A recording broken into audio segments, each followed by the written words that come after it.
Hey guys, it's Luke here and welcome to episode 6 of the road to max on my Hardcore Ironman. So guys, we've got a lot more progress involved. Hopefully you do enjoy episode 6, so sit back, relax and let's dive right into the content. So guys, kicking off episode 6, I was at Damonheim doing some dungeoneering, purely for the fact I wanted to get some items sorted. One of the items I wanted to get sorted was the Spirit Dragon Tooth necklace. So what this necklace does with a bone crusher as well, every time you kill a target that drops bones, having both of these items together gives you back prayer points. So the reason behind it, now I've got access to getting myself a dragon pickaxe after doing the quest, this is what I want to go do. So having both of these items combined was the big main kind of criteria for the hunting. It will just make it a lot more efficient. So my dragon pickaxe, as you just saw me get, it took me around about 3 hours to around about 4 hours, somewhere between that, maybe 3.5 hours. A lot of people say I was pretty lucky when it actually came to get my dragon pickaxe. I don't know if that is true or not. I've heard a few people like Sam took like over 10 to 15 hours to get one, but I honestly don't know. I'm kind of curious guys, was I lucky or was I unlucky when it comes to the dragon pickaxe? And if you have played an Hardcore Ironman or an Ironman in general and you have got yourself a dragon pickaxe, how long did it take you to get one? I'm kind of, putting a question out there guys, so if you can answer that, it'll be interesting to see how long it did take you, because I'm actually kind of curious to see if I was lucky or not. I think I was, which I'm kind of grateful because, I don't like camping these. I kind of vouched to myself at the start of my Hardcore Ironman creation, I will always try to do clue scrolls. Of course, if they're in the wilderness or dangerous places, I'll try to avoid them. Obviously with the update with the clue scrolls now that you can re-roll clues, which is nice. So my clue scroll kind of revolved around a certain thing, which was the Swan Song quest, and it had a step with inside Piscatorius. So as you just saw, I did complete the creature of Frankenstein and I decided to move on with other things. The next step in the line was to complete one small favour. As much as it's not that bad anymore, it's still a bit of a pain in the backside, but nonetheless I did get it done after a couple of failed attempts because I kind of screwed up a couple of times. I didn't kind of follow the quest properly, and but either way, but we got it done and I popped the reward lamp towards my herb and I managed to get 54 herb as well. So my plan, as I said, I will always try to do clue scrolls if I can do them. The reason behind it is that I guess just like one of my friends, Dan, in the last couple of days, he managed to get himself a Barrows die, and I've always just said to myself it would be amazing if I could ever get Barrows dies or just like other cosmetics on an Ironman, because it would look so cool. So with the actual progress towards Swan Song, I did complete Garden of Tranquility, which would give me 50 farming as well. So once again, it was a nice little boost, and obviously onto the main event, which was the boss fight and obviously completing Swan Song. The actual boss fight did get a bit spooky. Like I started to go through lobsters quite quickly and I was a bit like, right, because I didn't bring a prayer potion, which was a bit of a silly mistake really, but either way, it didn't matter too much. I did get the boss done. It wasn't like they kind of buffed most bosses, haven't they, in game? But that, as I said, at one point it did get a bit spooky, but it wasn't too bad. I managed to complete it, and I was happy with the progress because, of course, that gave me the progress to continue my clue scroll. But also, it was quite a few quests done and dusted and out of the way for quest cape, I guess. So going back to last episode, I did mention about trying to get the Slayer points for my Slayer ring. The reason behind it, I want this so bad, is because first of all, good teleports around for Slayer locations, and second of it gives fantastic components, especially going forward. So the components that I want are more for Scavenger 2/3. This will allow me to start getting, other kind of perks whilst training as well. I did manage to get the 70 strength as well, which is now going to give me access to a lot more higher tier weapons, which could be very interesting in the future. So this was kind of I wouldn't say dreaded moment, but more the fact that I was a bit scared for Elvarg.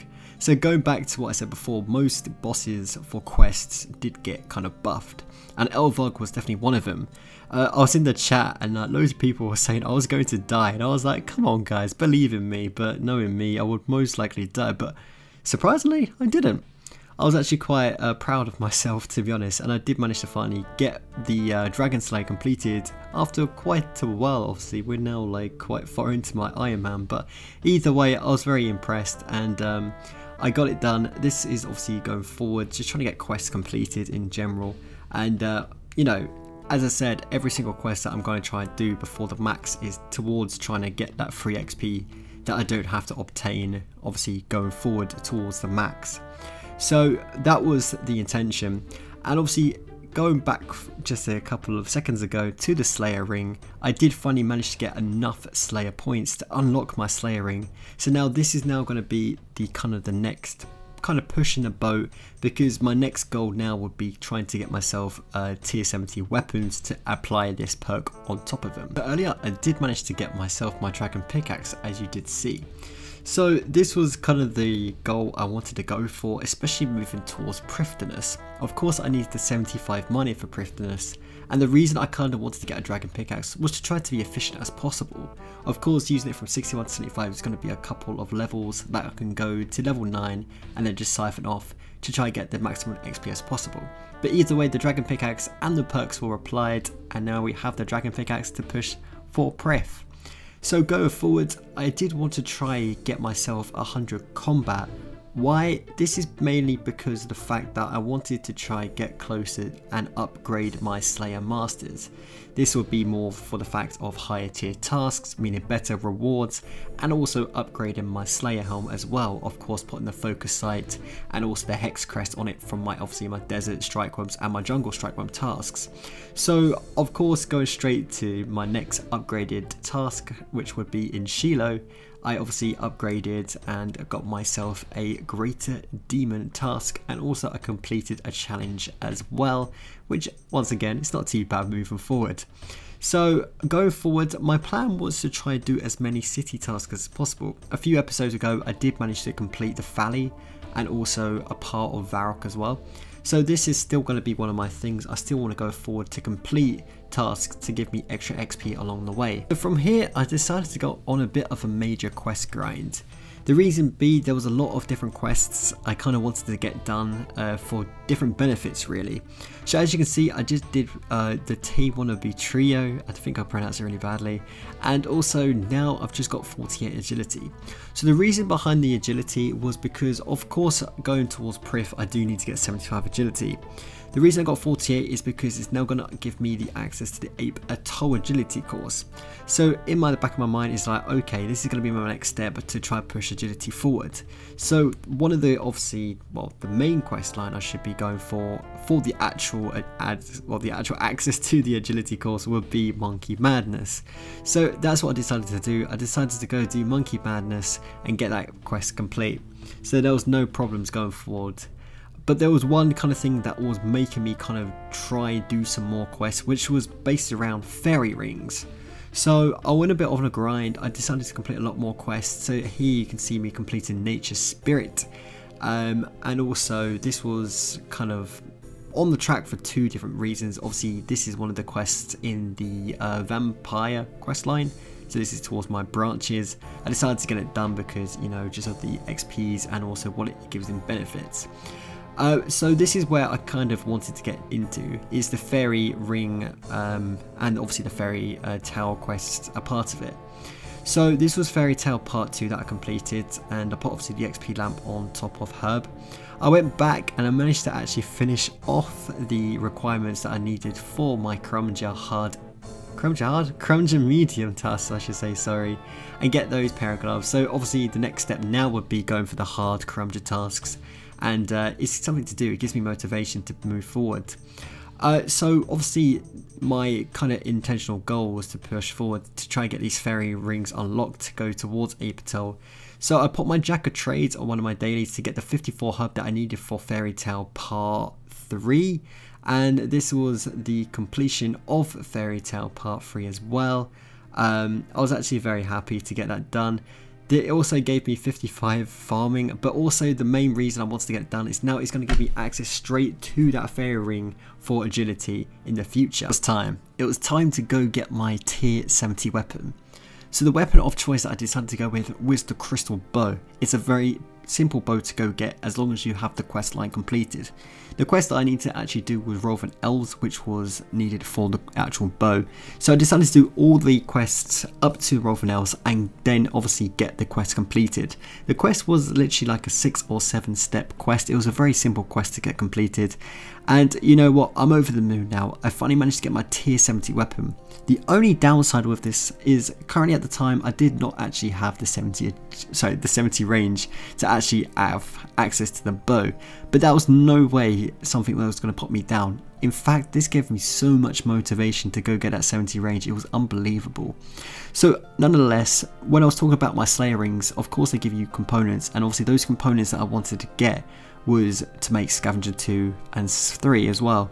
So I did manage to get Scavenger 2 and I did apply it to my crystal bow. So now it's got Scavenger 2, which is going to be so useful for the future as well, especially if I can get like noxious components. Nonetheless, I did decide to go do a couple more quests. This time round I did do the family crest. So this now gives me access to a pair of gloves which has 3 different actions which you can use, which is magic, smithing and also cooking behind them. The actual pair of gloves that I decided to put my gloves on was the cooking. Basically, I kind of want to get into ports as fast as possible. Of course, I could do it through divination, but I've been doing a lot of fishing and it seems to be the closest one so far. So I've kind of made it, that is going to be like the level 90 skill that I'm going to go get into. So moving on, I did complete Heroes quest as well. As I said, I went on a massive quest grind just to get all these quests done. But this is now giving me access to go charge my glories and also my ring of wealths, so that'll be a lot easier to say, for example, teleport to the Grand Exchange and also miscellanea. So going forward, I did finally complete Legends quest as well, and I put all my XP on to Herb, which was around 28k or 30k, somewhere between there. It was like 7.5k XP lamps, but I did manage to get 59 Herb off the actual quest as well. So I wasn't complaining as well. As I said, any quests that are going to push me forward, especially in Herb, is going to give me that one step closer to overloads, and you know, I respect as much XP as I possibly can get through quests because it's going to be such a huge boost towards my target. So nonetheless, I finally did manage to get very, very close to my 70 range, and with just a, it was like a Slayer token book that you get from the Slayer master. In the actual, or outside the grounds of the Slayer Tower, I should say. It's like a little contract, but that did manage to finally get me my 70 range, meaning I had access to my crystal bow. I didn't have to use my magical short bow anymore, and of course now I've got my first augmented item under my belt, and of course Scavenger 2 as well for cheeky components. Well guys, hopefully you've enjoyed episode 6 of the road to max on the Hardcore Ironman. This episode has been full of crazy progress, and I'm so happy to finally have that tier 70 under my belt, especially with the scavenger on top of it now. It's just going to hopefully push so far for invention, and also, if I do get lucky, those extra perks and components as well. But guys, I'm sorry for the lack of episodes. Well, I've been like 2 weeks now without an episode. Just because of that, what I'm going to do, I'm going to get out episode 7 this week as well, and then if there's any other episodes that I need to catch up on with, then there might be 2 uploads in 1 week to catch up with. So sorry about that guys. But guys, honestly, thank you so much for all the support as per usual guys. I really do appreciate it. And guys, I hope you've enjoyed episode 6, and it's nice because there's a lot of people who've been joining my stream as well, and they've been going from the beginning and they've kind of been catching up with it. So it's nice to kind of get like a bit of a as I said, like the series go and the progress videos. So it's nice to see that. So and also guys, once again, the friend chat is open to anyone who is welcome or wants to welcome. The actual friend chat is growing quite well at the moment. We're averaging like 20 to 30 people in there every day. It's nice to see it grow more and more as like the days / weeks go on. So once again, if you do want to just chill in a friend chat, it'll be in the description. Feel free to pop it out in the game and then come chill with us and talk to us, and hopefully you guys make some new friends or something. But once again guys, thank you so much for watching. I really do appreciate it, and I'll see you guys hopefully later this week for episode 7. Bye guys.